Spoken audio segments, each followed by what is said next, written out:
يا حبيبي Jangan lupa tonton, subscribe, like, and share. حبيبي سلام حبيبي سلام عليك. Al-Alim Al-Alamah Al-Arif Billah Syekh Maulana Muhammad Zaini bin Abdul Ghani atau yang dikenal dengan Guru Sekumpul adalah sosok karismatik dan dikagumi banyak orang. Beliau sosok waliullah asal Kalimantan yang menyatukan syariat, tarekat, dan hakikat dalam dirinya. Meski memiliki karomah, ia selalu berpesan agar jangan tertipu dengan segala keanehan dan keunikan. Ketawaduan dan kesederhanaannya telah membuatnya mencapai makom yang tinggi. Lahir 11 Februari 1942 atau 27 Muharram 1361 Hijriah di Kampung Tunggul Irang Seberang, Martapura, Kalimantan Selatan. Guru Sekumpul wafat dalam usia 63 tahun di Martapura pada 10 Agustus 2005 silam. Masa kecil Guru Sekumpul memiliki keistimewaan yakni tak pernah mengalami mimpi basah. Sejak kecil dididik orang tuanya Haji Abdul Ghani dan Hajah Masliyah binti Haji Mulia dan neneknya bernama Salbiah. Mereka menanamkan akhlak, kedisiplinan, dan pendidikan tauhid serta belajar membaca Al-Quran. Pada usia 7 tahun, ia menimba ilmu di madrasah di Kampung Keraton Martapura. Sejak usia 10 tahun telah dikaruniai kasyaf hisi, yakni mampu melihat mendengar apa-apa yang tersembunyi atau hal-hal gaib. Pada usia 14 tahun, ia dikaruniai futuh atau pencerahan spiritual saat membaca tafsir Al-Quran. Pada masa remajanya, Guru Sekumpul menghabiskan waktu menimba ilmu hingga ke pesantren Datuk Kalampian, Bangil, Jawa Timur. Selain itu, berguru kepada Syekh Falah di Bogor. Ia juga mendalami syariat dan tarekat kepada Syekh Muhammad Yasin Padang di Mekah, Syekh Hasan Masyad, Syekh Ismail Yamani, Syekh Abdul Qadir Albar, Syekh Said Muhammad Amin Qutbi, Alamah Ali Junaidi bin Jamaluddin bin Muhammad Arsyad. Atas petunjuk Syekh Ali Junaidi, beliau kemudian belajar kepada Syekh Fadil Muhammad, guru ijai belajar tentang ajaran Nur Muhammad.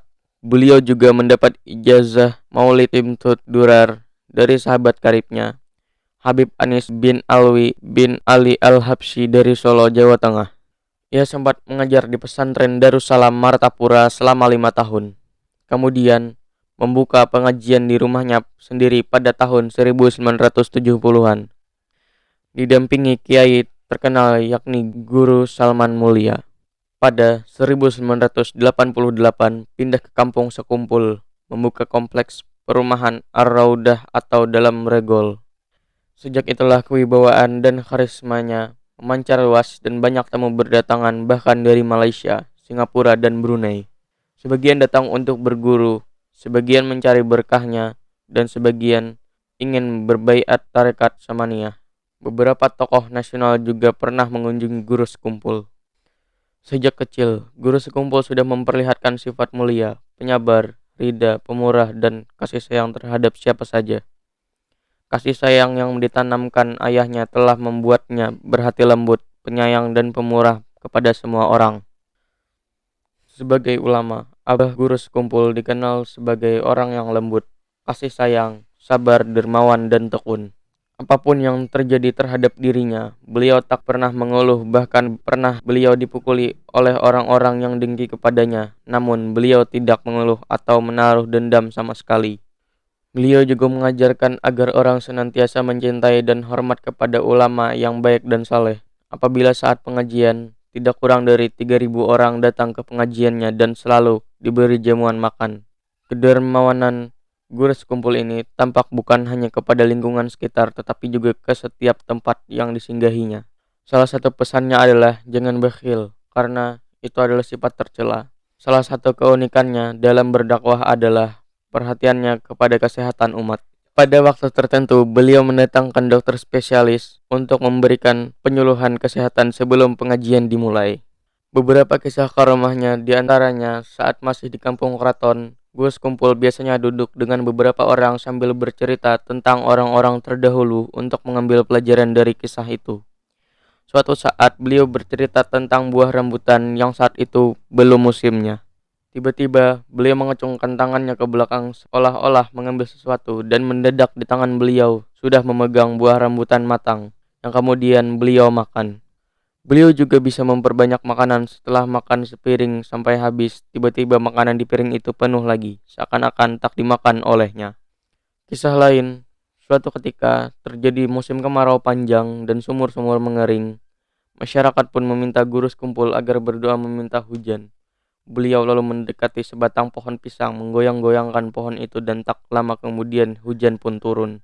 Beliau juga dikenal bisa menyembuhkan banyak orang dengan kekuatan spiritualnya. Kelebihan lain yang dimiliki guru sekumpul adalah hafal Al-Quran sejak berusia 7 tahun, kemudian hafal tafsir Jalalain pada usia 9 tahun. Dalam usia kurang lebih 10 tahun, sudah mendapat khususiat berupa khasyaf hisi, yaitu melihat dan mendengar apa yang ada di dalam atau yang terdinding. Pada usia 9 tahun, pas malam Jumat, guru sekumpul pernah bermimpi melihat sebuah kapal besar turun dari langit. Di depan pintu kapal berdiri seorang penjaga dengan jubah putih dan di gaun pintu masuk kapal tertulis Safinah Al-Aulia. Beliau ingin masuk, tapi dihalau oleh penjaga hingga tersungkur. Dia pun terbangun. Pada malam Jumat berikutnya, ia kembali bermimpi hal serupa. Pada malam Jumat ketiga, ia kembali bermimpi serupa.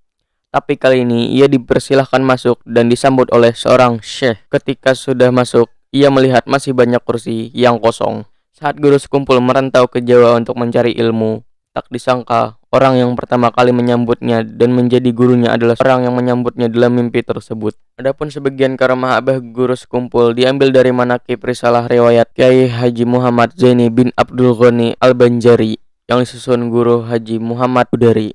Guru Hudari menceritakan bahwa abah guru sekumpul sewaktu kecil pernah bermimpi bertemu Sayyidina Hasan dan Sayyidina Husin, cucunya Rasulullah SAW.